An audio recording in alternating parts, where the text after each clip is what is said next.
नमस्कार, आप देख रहे हैं न्यूज नेशन। मैं हूं अनुराग दीक्षित और आज इस खास कवरेज के जरिए कोरोना से जुड़े तमाम वो सवाल जिसका इंतजार हर भारतीय कर रहा है, 135 करोड़ भारतीय कर रहे हैं, उन्हीं तमाम सवालों के जवाब तलाशने की कोशिश होगी। अगले 3 घंटे में कोरोना से जुड़ा कोई सवाल शायद ही बचेगा।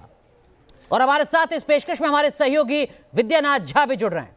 बिल्कुल अनुराग, और अगले 3 घंटे तक देश को हम बताने वाले हैं कि आखिर एग्जिट पोल किसका जरूरी है, किसका एग्जिट ज्यादा जरूरी है, कोरोना एग्जिट ज्यादा जरूरी है या फिर चुनाव को लेकर आज मंथन जरूरी है। हमने आज यह तय किया है कि हम ये आपको बताएंगे, हम ये समझने की कोशिश करेंगे कि देश से कोरोना कब जाएगा, यानी कि कोरोना का एग्जिट देश से कब होगा। हमारे साथ तमाम खास मेहमान होंगे, हर क्षेत्र के मेहमान हमारे साथ जुड़ेंगे, हमारे साथ राजनेता जुड़ेंगे, हमारे साथ विशेषज्ञ जुड़ेंगे जो कोरोना के बारे में जानकारी रखते हैं, हमारे साथ अर्थशास्त्री जुड़ेंगे जो ये बताएंगे कि अर्थशास्त्र पर क्या फर्क पड़ेगा और कोरोना के रहने से कोरोना के जाने तक कितना असर पड़ जाएगा, कितना तोड़ देगा। और आज देखिए अनुराग, हम सीधे सीधे अपने दर्शकों को यह समझाने जा रहे हैं, यह बताने जा रहे हैं कि कोरोना का एग्जिट कब होने वाला है। यानी कि जो सेकंड वेव अभी चला है जिसमें लाखों लोगों की मौत हो चुकी है, अभी भी लाखों लोग इससे पीड़ित हैं, अभी भी कहा जा रहा है कि अभी पीक पॉइंट बाकी है, तो उसके बाद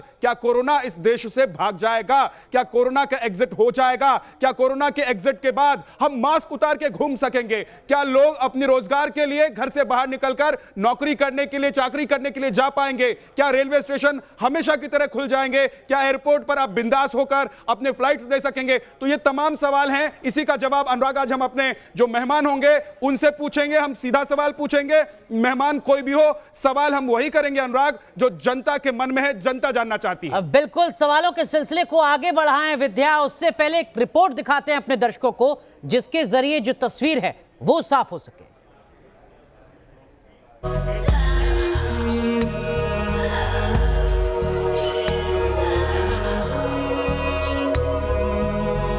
बिल्कुल केयर नहीं हो रही, ऑक्सीजन नहीं मिल रहा है पेशेंट को, पेशेंट कंप्लेन कर रहा है ऑक्सीजन नहीं मिल रहा है। हॉस्पिटल में बोलता है डॉक्टर लाने के लिए। बड़ा सिलेंडर लेके आया, बहुत विकट स्थिति है सर, कहीं भी भरा नहीं पा रहा है। हर तरफ कोहराम और चित्कार,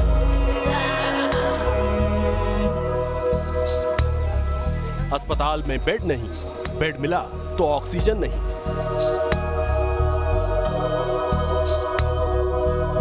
दर्द से भरे शमशान, मातम से भरे कब्रिस्तान। वायरस की दूसरी वेव हिंदुस्तान में मानो चारों दिशाओं में कहर बरपा रही है। सरकारें तक अदालतों में गुहार लगा रही हैं। इस महामारी से डरे सहमे हिंदुस्तानी बार बार एक ही सवाल पूछ रहे हैं, कोरोना आखिर कब जाएगा, कोरोना कब जाएगा। इस सवाल का जवाब ढूंढने चले तो एक साथ कई और सवालों से सामना होता है। वो सवाल जिनके जवाब ही मिलकर कोरोना के एग्जिट प्लान का मुकम्मल खाका खींच पाएंगे। इस फेरिस्त का एक बड़ा सवाल है कि इस मनहूस सेकेंड वेव की पीक कब आएगी, यानी कब तक कोरोना के मामले चरम पर पहुंच जाएंगे। दूसरा बड़ा सवाल है, अगर पीक आई तो फिर कोरोना का इन्फेक्शन रेट कब तक नीचे आना शुरू होगा। लोगों के जहन में तीसरा बड़ा सवाल है, आखिर कब तक हर भारतवासी को कोरोना कवच यानी वैक्सीन मुहैया हो पाएगी। अस्पतालों में बेड और ऑक्सीजन जैसी मूलभूत जरूरतें कब तक पूरी हो पाएंगी। कोरोना पर पूर्ण विजय के लिए हर्ड इम्यूनिटी भारत को कब हासिल हो पाएगी। क्या 2020 की ही तरह इस साल भी लॉकडाउन ही कोरोना को रोकने का आखिरी विकल्प रह जाएगा। आखिर तो ऐसे कई सवाल हैं जिनका जवाब तलाशने की कोशिश आज न्यूज नेशन इस बड़ी कवरेज के दरमियान करेगा। हमारे साथ एक खास पैनल जुड़ चुका है, सिद्धार्थ नाथ सिंह साहब हैं हमारे साथ। आप उत्तर प्रदेश सरकार में मंत्री हैं, वरिष्ठ नेता हैं भारतीय जनता पार्टी के। डॉक्टर DS राणा साहब हैं, आप चेयरमैन हैं सर गंगाराम अस्पताल, दिल्ली के बड़े अस्पतालों में से एक। डॉक्टर MC मिश्रा साहब हैं, आप डायरेक्टर रह चुके हैं देश के सबसे बड़े अस्पताल एम्स में। और पहला सवाल सिद्धार्थ नाथ सिंह जी आपसे, ये जो निराशा का माहौल है सर इस वक्त पूरे देश में, आप उत्तर प्रदेश के मंत्री हैं, उत्तर प्रदेश में भी आंकड़े लगातार बहुत ज्यादा हैं, किस तरीके की उम्मीद, किस तरीके का विजन आपको नजर आता है आने वाले वक्त में, कब अच्छी खबर नजर आ रही है? नहीं, ये तो मैं नहीं कह सकता कि कब आएगी, मगर तभी केंद्र सरकार, राज्य सरकारें, जितने भी डॉक्टर्स हैं, जितने भी विशेषज्ञ हैं, सब मिलके काम कर रहे हैं और उसका अच्छा नतीजा जरूर आएगा, ऐसा मेरा मानना है। और और उत्तर प्रदेश की मैं बात करूं तो हम लोगों के पिछले 4 दिन से आंकड़े जो केसेस हैं वो गिर जरूर रहे, मगर 2000-2500 है।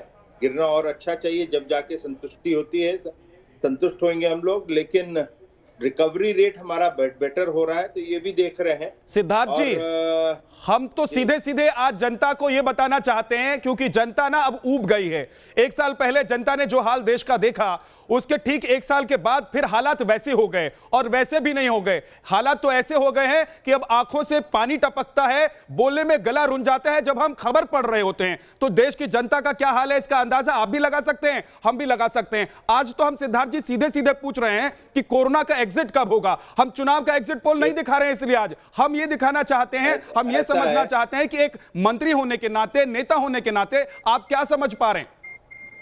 देखिए, ऐसा है, ये जो आप प्रश्न पूछ रहे हैं, मेरे ख्याल से इसका जवाब कोई भी दे दे देश के अंदर तो मैं भी मान लूंगा, मगर कोई आकलन लगा नहीं सकता। इसके अंदर अभी हम सबको धैर्य से मिलकर कार्य करना है। और ये जो कोरोना है, इसका स्ट्रेन जो है कोई साधारण स्ट्रेन नहीं आया। इसका भी नहीं पता था कि कौन सा ये स्ट्रेन आ जाएगा। जो कोरोना देखा गया था और अब में जो है उसमें बहुत अंतर है। अब वेव 3 भी आ सकती है, ये इसका भी अनुमान है, मगर वो क्या आएगी किसी को नहीं पता। तो ये स्ट्रेन्स और म्यूटेशंस के बारे में थोड़ा आप लोगों को भी समझना पड़ेगा। जब आप पूछ रहे हैं मुझसे, मेरे हिसाब से मैं तो नहीं दे सकता, ठीक है सिद्धार्थ जी, लेकिन एक चीज ये है ना कि एक साल सरकार की तरफ से की गई हैं, में जो हम कर सकते थे या जो हमें करना चाहिए था, तैयारियां हैं सर, ताकि जो उत्तर प्रदेश के लोग हैं उनमें एक भरोसा कायम हो कि अगर दूसरी, तीसरी, चौथी लहर भी आती है तो भी हमें बेहतर इलाज मिलेगा। देखिए, इसमें पिछले जब वेव आई थी और इसके अंदर हम लोगों ने 3 गुना आईसीयू और ऑक्सीजन के बेड्स जोड़े। हम लोगों ने जो आइनॉक्स का प्लांट है नया एक खड़ा किया। हम लोगों ने जहां पे वेंटिलेटर्स नहीं थे, हर जगह 20-20 वेंटिलेटर्स उस डिस्ट्रिक्ट्स में पहुंचाए। हम लोगों ने ट्रेनिंग डॉक्टर्स की ज्यादा करी, मगर अब उसके बावजूद भी एक स्टॉर्म आना था, तूफान आना था, मगर आ गई सुनामी। अब इसके बाद वो वेव 3 का जो अनुमान और कहा जा रहा है वो क्या आएगा हम भी नहीं जानते। मगर सिद्धार्थ जी, इसका मतलब एक चीज क्लियर है सर, जो आप कह रहे हैं उसका मतलब एक चीज क्लियर है कि जो अंदाजा लगाया था, अनुमान जो था, उसके आप मुझसे बात कर रहे हैं तो मेरे को पूरा कह लेने जी सर, जी सर, मैं आपका बहुत आभारी होऊंगा।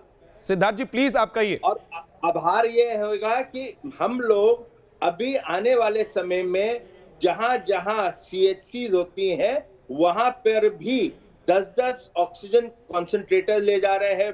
वहां पर हम लोगों ने जहां जहां हर डिस्ट्रिक्ट के अंदर जहां ऑक्सीजन का नहीं पाइपलाइन से सप्लाई था वहां पे ऑर्डर्स कर दिए हैं। हम लोगों ने 54 निवेश भी करवाने शुरू कर दिए हैं, गवर्नमेंट ऑफ इंडिया से भी हो रहे हैं। तो ये सब व्यवस्थाएं कर रहे हैं। साथ ही साथ जो, क्योंकि ये सोचना कि बेड बढ़ा दो और खाली ऑक्सीजन सप्लाई कर दो तो उससे काम नहीं चलेगा। हर डॉक्टर के पीछे नर्सिंग भी स्टाफ होना चाहिए। तो हम लोग निर्णय कर लिया है कि MBBS के जो डॉक्टर्स लास्ट ईयर में उनको भी ले लिया जाएगा और लेना शुरू कर दिया है। आयुष के डॉक्टर्स भी ले रहे हैं हम लोग, क्योंकि ये लड़ाई में और लोगों की जरूरत है। नर्सिंग स्टाफ जो है, जो फाइनल ईयर में है, उन लोगों को भी इसमें एंगेज कर लिया है, ट्रेनिंग के साथ एंगेज कर लिया है। चाहे वो डेंटिस्ट हो, चाहे वो ऑप्थेल्मिस्ट हो, उन लोगों को भी हम लोग जोड़ना शुरू कर दिया।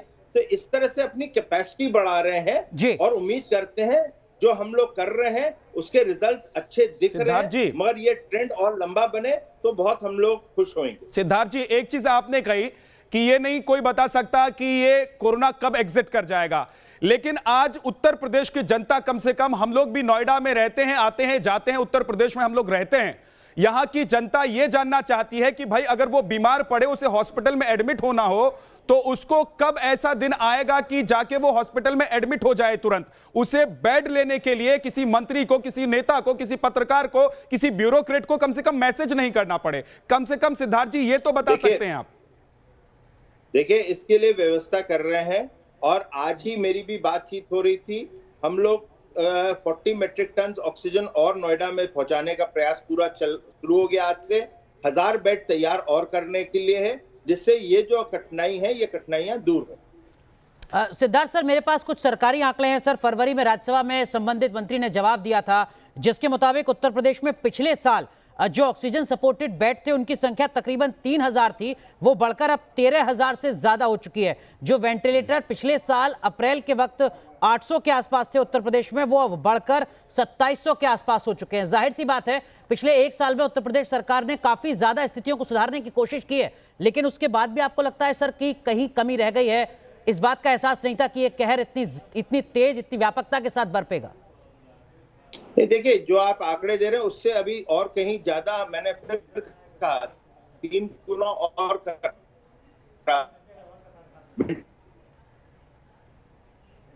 सिद्धार्थ जी से लगता है कि ज्यादा और बड़े हैं जी। मगर ये जो एक जो जिस प्रकार से जो अनुमान था फेज 1 को देखकर कि उससे डबल हो सकता है, वो डबल नहीं हुआ। वो कहीं ना कहीं ये जो कोविड का जो संक्रमण है वो कहीं ना कहीं 4 या 5 गुना ज्यादा हुआ। तो स्वाभाविक है कुछ चीजों में कमी जरूर आई है, मैं उसको सरकार प्रतिबद्धता के साथ उसको पूरा करने का पूरा प्रयास कर रही है। एक और सिंपल सवाल मैं पूछ लेता हूं सर, क्योंकि जनता के मन में यह सवाल है, जनता त्राहिमाम कर रही है। जनता तो आप ही लोगों की है, सरकार जिसकी है, जनता उसी की तरफ देखती है। ऑक्सीजन की कमी कब खत्म हो जाएगी? पूरे देश को छोड़ दीजिए सर, कम से कम उत्तर प्रदेश के बारे में बता दीजिए। ऑक्सीजन की जो कमी है वो हम लोग को कल से 850 मीट्रिक टन देना शुरू कर दिया है केंद्र ने, और हम लोगों के यहाँ पिछले 2 दिन के अंदर उत्तर प्रदेश के अंदर 1200 मीट्रिक टन आया है। तो वो जो किल्लत हो रही थी उसमें अब बहुत सुधार हो रहा है, और मुझे लगता है आने वाले 1-2 दिन में वो भी समस्या जो सप्लाई चेन की वो भी ठीक हो जाएगी। सिद्धार्थ सर, एक सवाल और लोगों के जहन में है, वो आने वाले दिनों में जो लाइन में खड़े होकर सिलेंडर लेकर लोग खड़े रहते हैं, 2 दिन का लगाने की जरूरत नहीं पड़ेगी, कब वो दिन आएगा? निर्णय कर लो कि कौन। ठीक है सिद्धार्थ सर, आपने पहले नाइट कर्फ्यू लगाया, उसके बाद आपने लॉकडाउन लगाया, और अब लॉकडाउन का दायरा और ज्यादा बढ़ गया है मंगलवार सुबह तक। क्या इसको और ज्यादा एक्सटेंड करने की कोई प्लानिंग है राज्य सरकार की? देखिए, हम लोग ने पहले भी कहा है, और जो प्रधानमंत्री जी ने कहा, हमारे मुख्यमंत्री जी ने कहा कि जो दोनों चीजें हैं, लाइव एंड लाइवलीहुड दोनों ही चलना है, मगर उसमें संतुलन रखना है। तो हम लोग को आवश्यकता लगी उसके कि अब 1 दिन और बढ़ाया जाए, तो अभी बढ़ाया है। तो अब मैं नहीं कह सकता फिर आगे क्या है, मगर कहीं आवश्यकता पड़ेगी तो जरूर बढ़ाएंगे, मगर अभी ये 3 दिन का ही लॉकडाउन है सप्ताह में। ठीक है, लेकिन सिद्धार्थ जी अभी एक सवाल मेरा रह गया है, वो मैं आपसे पूछूंगा, क्योंकि आज सवाल पूछने के लिए हमने आपको बुलाया है और आप जवाब देंगे। मुझे उम्मीद है कि जो जनता आज देख रही है उत्तर प्रदेश की और देश के बाकी हिस्सों की जो जनता देख रही है वो आपकी बातों से संतुष्ट भी होगी। हमें एक छोटे से ब्रेक के लिए सर रुकना होगा, एक छोटे से ब्रेक के लिए रुकना होगा सर। मैं उसके बाद लौट कर आऊंगा तो वो सवाल भी मैं आपसे पूछूंगा। डीएस राणा भी हमारे साथ हैं, एमसी मिश्रा साहब भी हमारे साथ हैं, आपके पास भी आऊंगा। कुछ जनता के सवाल ऐसे भी हैं जो सिर्फ डॉक्टर उसके बारे में जवाब दे सकते हैं, उसके बारे में बता सकते हैं, वो भी आपसे पूछेंगे। एक छोटे से ब्रेक के लिए अनुराग रुक जाते हैं।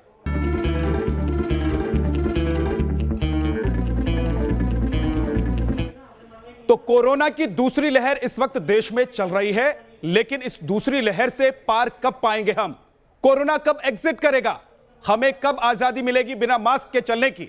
कब देश भर के लोगों को वैक्सीन लग जाएगा? ये तमाम ऐसे सवाल हैं जिसका जवाब आप भी जानना चाहते हैं, और इन्हीं सवालों के जवाब हम भी ढूंढ रहे हैं। इसलिए आज हमने चुनाव का एग्जिट पोल नहीं किया है, हम कोरोना का एग्जिट आपको बताना चाहते हैं। हम चाहते हैं कि हमारे साथ जो विशेषज्ञ बैठे हुए हैं उनसे आप ये समझ सकें कि आने वाले कितने दिन और मुश्किल हैं और सेकंड वेव कब तक जाएगा। Doctor DS Rana, chairman sir Gangaram हमारे साथ हैं। सर, पिछले दिनों की जो तस्वीरें हमने देखी सर गंगाराम हॉस्पिटल की, उसे देखकर तो रोना आ रहा था। ऐसा लग रहा था कि ऐसा दिन भगवान ने क्यों दिखाया है। और अब क्या लग रहा है सर कि कब तक इस दिन में, इस हालात में, इस कोरोना के साथ और जीना पड़ेगा? अनुराग, अभी तक जो पेशेंट का लोड है वो लगातार बना हुआ है। हॉस्पिटल में लोग एडमिशन के लिए रो रहे हैं, हम लोगों को बेड नहीं दे पा रहे हैं। तो अभी तो और कुछ विशेषज्ञ या पैरेलल ड्रॉ किए जाएं यूरोप से, अमेरिका से, तो उनका कहना है कि ये तो अभी पीक मई और के जून तक भी जा सकती है। तो आने वाले दिनों में और भी हमारी डिमांड और सप्लाई का गैप जो है वो मेंटेन रहेगा। तो हमें सबको एकत्रित होकर काम करना होगा कि किस तरीके से लोड को, डिमांड को कम किया जाए, वायरस का लोड कम किया जाए, और किस तरह हम अपनी सप्लाई जो और रेगुलेट कर पाएँ, आप इसको बढ़ा सकें। तो इस पर हम सब लोगों को इकट्ठा होकर काम करना है। इस समय नहीं क्या क्यों हुआ इस टाइम हमारा सोचना ये है कि कैसे इस प्रॉब्लम को सॉर्ट आउट किया जाए, कैसे हम इसको फेस करें, कैसे इस लड़ाई को लड़ें और उसको एकत्रित होकर इसको लड़ाई को लड़ें। सब लोगों को हम लड़ेंगे तो जैसे हम कई दफ़ा पहले भी किया है जी, और लड़ाई में जीतते हैं। और हम पहले, मैंने 4-5 दिन पहले कहा था ये सुनामी आई है, पर अब मुझे लगता है सुनामी तो फिर भी चली जाती है 1 दिन 2 दिन में। ये सुनामी की तरह तो आया था, पर ये वॉल्केनो की तरह रह रहा है यहाँ जी। और वॉल्केनो कब अब शांत होगा इसका कहना बहुत मुश्किल है। बहुत मुश्किल है। लेकिन डॉक्टर एमसी मिश्रा, इस वक्त सबसे बेहतर सुझाव जो आपको नजर आता हो ताकि इसका जो एग्जिट है वो जल्दी हो सके? और विद्याराज जी, उसका लोग अच्छा एग्जिट कार्यक्रम यही कर है रहे हैं। जी। आपको एक तो जो Rana sir doctor MC Mishra से पूछा ये सवाल। डॉक्टर एमसी मिश्रा, लॉकडाउन तो रखे। तो अच्छा, ओके सर, पूछ। हाँ, तो इसमें देखिए, ये डिजास्टर हम इसको कहते हैं, ये डिजास्टर की स्थिति है।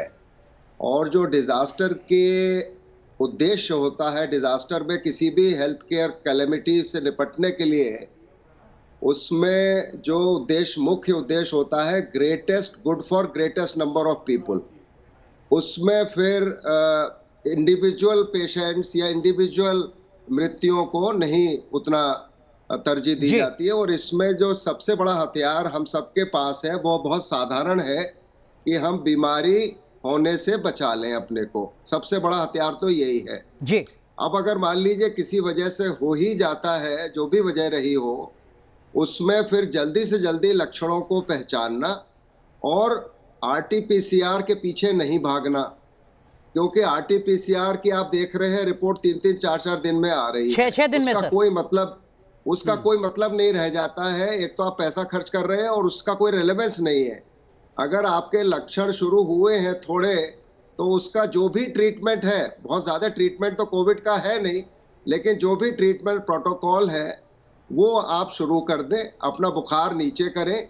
और सबसे बड़ी समस्या जो इस संक्रमण में है, और या पहले भी थी, पिछले वर्ष भी थी, वो ये थी कि निमोनिया हमको कितनी गंभीरता का हुआ है जी। जो सारी समस्या है वो निमोनिया के कारण है, बिल्कुल, जिसके कारण लंग हमारे इफेक्ट हो जाते हैं। और अगर लंग के प्रतिशत 50 से ऊपर होता है तो उन लोगों को ऑक्सीजन की कमी होने लगती है। बिल्कुल सर, ऐसी नौबत ना आए। डॉक्टर मिश्रा माफ कीजिएगा सर, एक ब्रेक लेना है। ऐसी नौबत ना आए, इसके लिए विद्या बेहद अहम बात डॉक्टर मिश्रा ने कही है, वो है बचाव।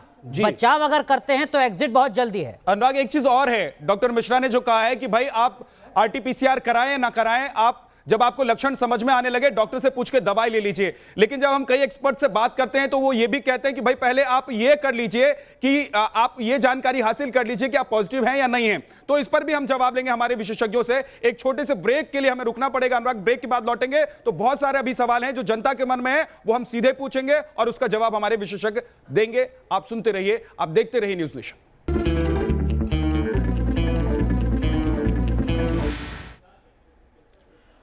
तो आप देख रहे हैं न्यूज नेशन की बड़ी कवरेज, जिसमें आज कोरोना से जुड़े सारे सवालों के जवाब तलाशने की कोशिश है। बुनियादी सवाल यही कि इस देश में, भारत में कोरोना का एग्जिट आखिर कब होगा विद्या?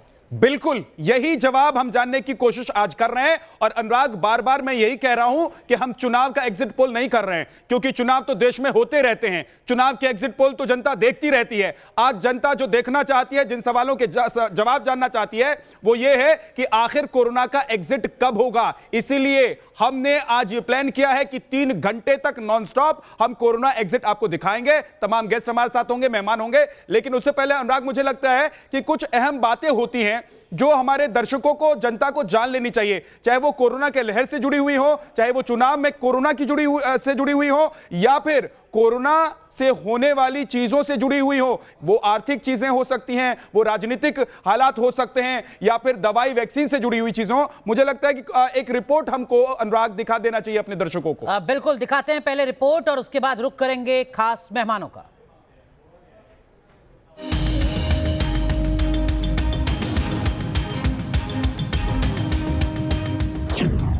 ब्रिटेन।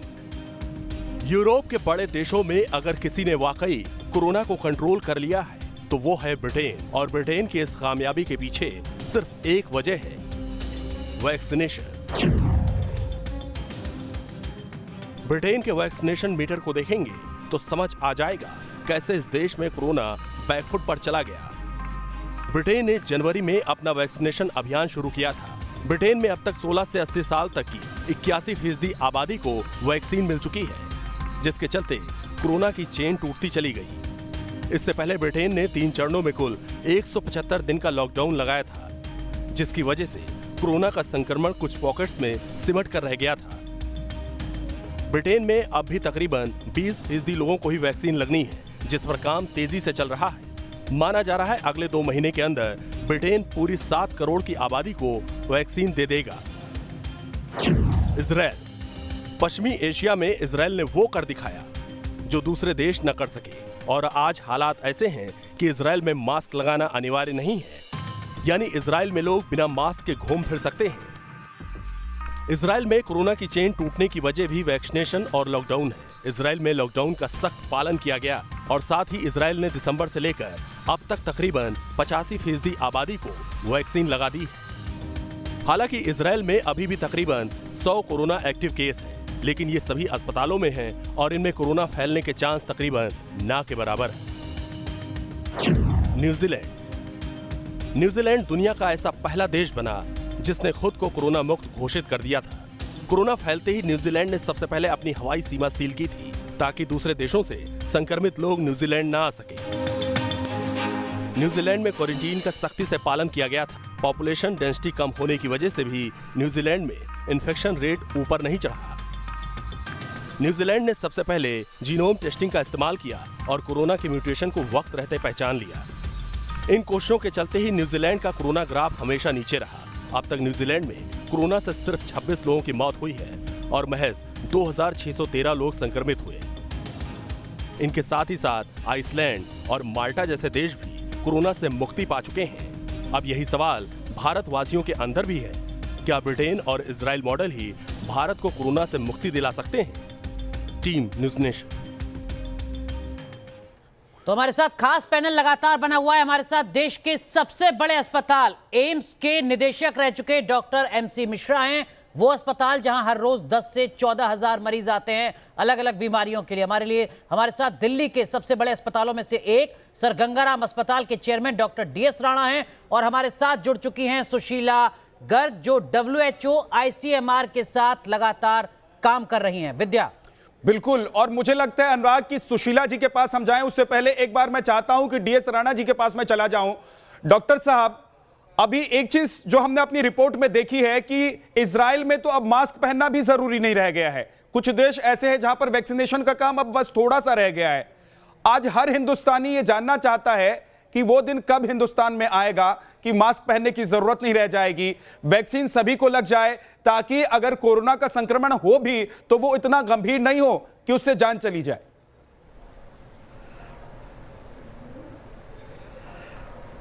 अनुराग, इसके एक तो शॉर्ट टर्म तरीका है कोरोना को रोकने का, वो तो है लॉकडाउन एंड सेल्फ लॉकडाउन बहुत इंपॉर्टेंट है।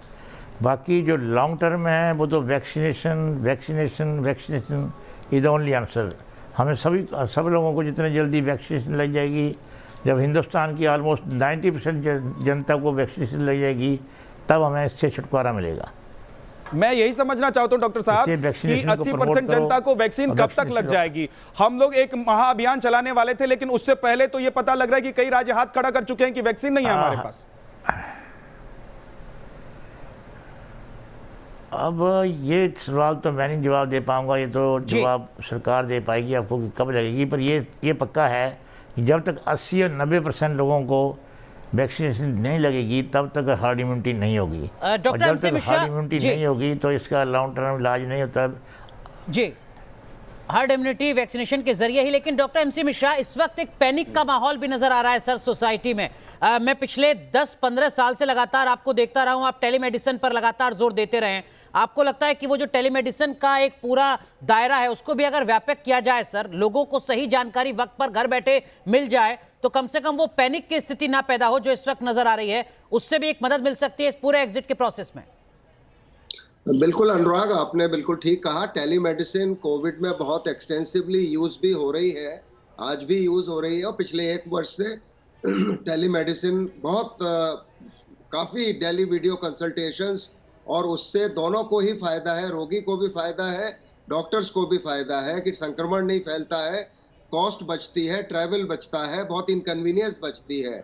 मैं एक चीज आपको बताना चाहूंगा, जो वैक्सीनेशन से संबंधित सवाल आपने किया था उसमें देखिए भारत की जो अभी कैपेसिटी थी और है, हमारे यहाँ कोविशील्ड की बनाने की क्षमता है 6 करोड़ महीने की, और भारत बायोटेक जो कोवैक्सीन बना रहा है 1 करोड़ महीने की बनाते हैं। तो अगर हम ये लक्ष्य भी पूरा कर लेते हैं एक महीने में, मई के महीने में अगर हम 6 से 7 करोड़ टीकाकरण भी कर लेते हैं तो एक ये बड़ी उपलब्धि मानूंगा। सर साथ में स्पुतनिक भी, स्पुतनिक के अभी मालूम नहीं कितनी डोज दे रहे हैं, अगर 1 करोड़ वो भी ऐड कर देते हैं तो हमारा और एक करोड़ बढ़ जाएगा।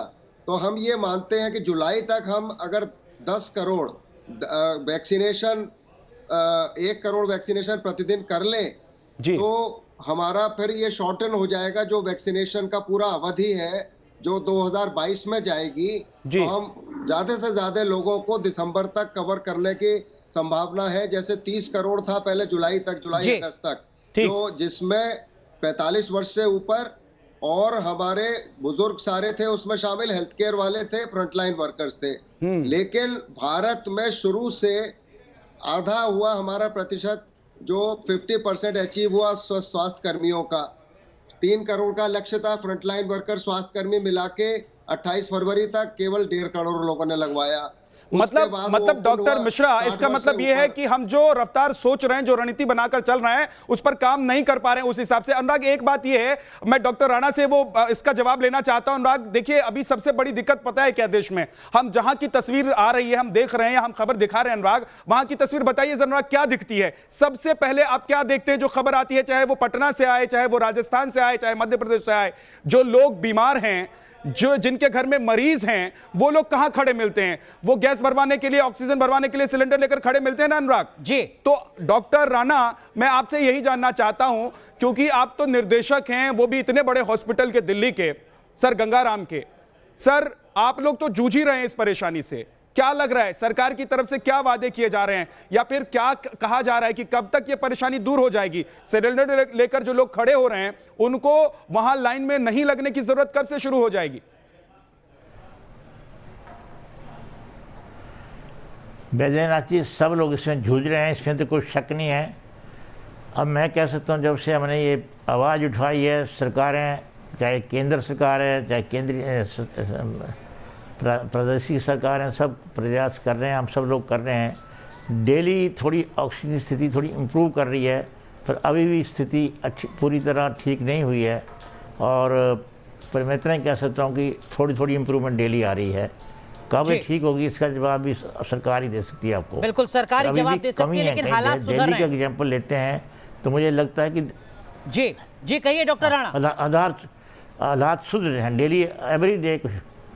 हालात सुधर रहे हैं, चुनौती बहुत ज्यादा है।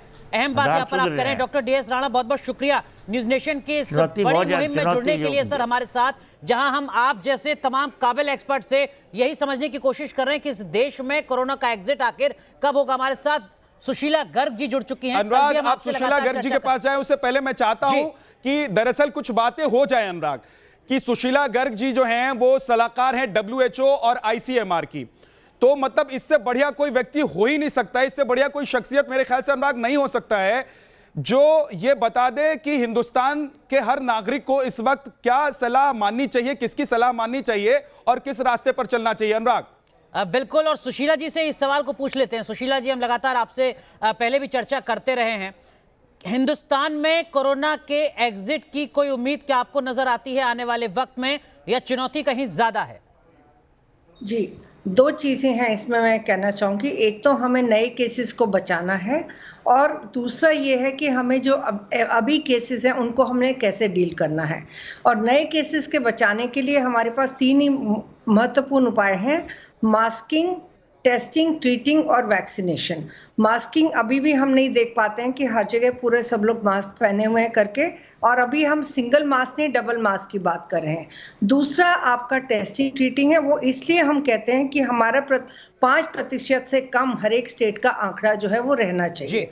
और वैक्सीनेशन की बात अगर आपने करी तो मैं ये हमेशा कहती हूँ कि हमारे देश को 80 करोड़ लोगों को वैक्सीनेट करना है, और डबल डोज मतलब यानी कि 160 करोड़, जिसमें अभी हम 15 करोड़ लोगों को 15 करोड़ डोजेस दे चुके हैं, यानी कि 145 करोड़ हमने देनी है।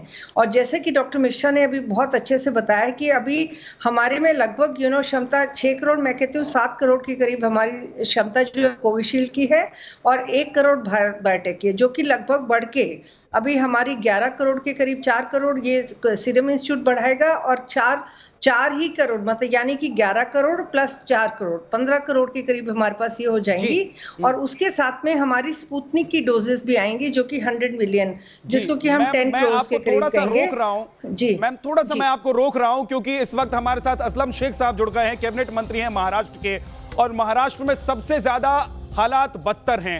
चाहे पिछले साल हमने जो देखा, जो महाराष्ट्र के हालात थे, या फिर इस बार हमने सेकेंड वेव में देखा। असलम शेख साहब, मैंने तो तस्वीर देखी, लोग खड़े थे वैक्सीन लगवाने के लिए, वैक्सीन खत्म हो गई, लोग वापस चले गए। अब कब तक इन परिस्थितियों से, इन स्थितियों से निकलेगा देश? महाराष्ट्र कब निकलेगा? लोग वैक्सीनेशन के लिए तैयार खड़े हैं, आप उनको वैक्सीन कब लगवाएंगे? क्या 1 मई से आप लोग 18 साल से ऊपर वालों को वैक्सीन लगाने के लिए तैयार हैं?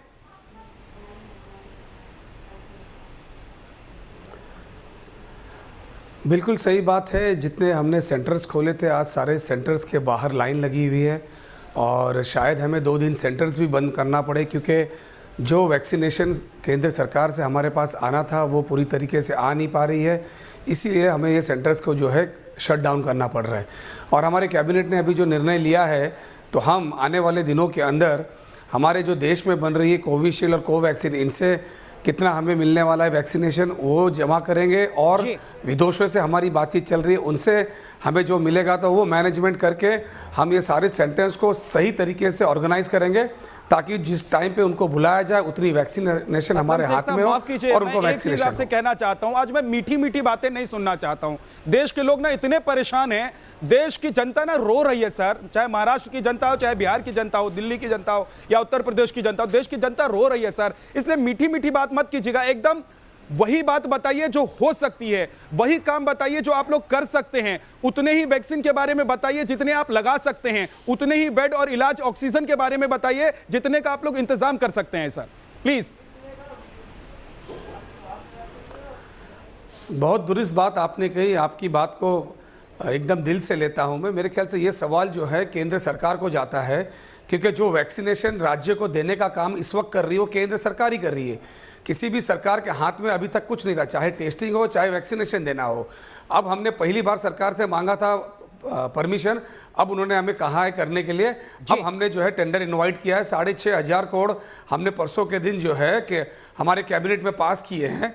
अब हम हमारे जो विदेश कंपनियां हमें देंगी उनसे हम बातचीत करेंगे, और जो हमारा मैनेजमेंट होगा आप देखिएगा कि कहीं भी आपको कतार दिखाई नहीं देगी, क्योंकि हमारे पास वैक्सीनेशन का जो क्वांटिटी होगी उसी क्वांटिटी के हिसाब से हम लोगों को बुलाएंगे। असलम शेख साहब, अनुराग दीक्षित बोल रहा हूं, एक सवाल आपसे पूछना है सर। सरकारी आंकड़े जो कह रहे हैं कि पिछले साल के मुकाबले इस साल तक, यानी कोरोना के इस कहर में बीते 1 साल में आपने तकरीबन 16,000 ऑक्सीजन सपोर्टेड बेड्स की संख्या बढ़ाई है। तमिलनाडु के बाद महाराष्ट्र दूसरे नंबर पर वो राज्य है जिसने अपने यहां पर इस इंफ्रास्ट्रक्चर को बहुत शानदार तरीके से आगे बढ़ाया है, इसमें कोई शक नहीं है। लेकिन क्या आपको लगता है कि उसके बाद भी 60,000 से ज्यादा मामले महाराष्ट्र में 24 घंटे में आ रहे हैं? कैलकुलेशन में, तैयारियों में कहीं कमी रही है?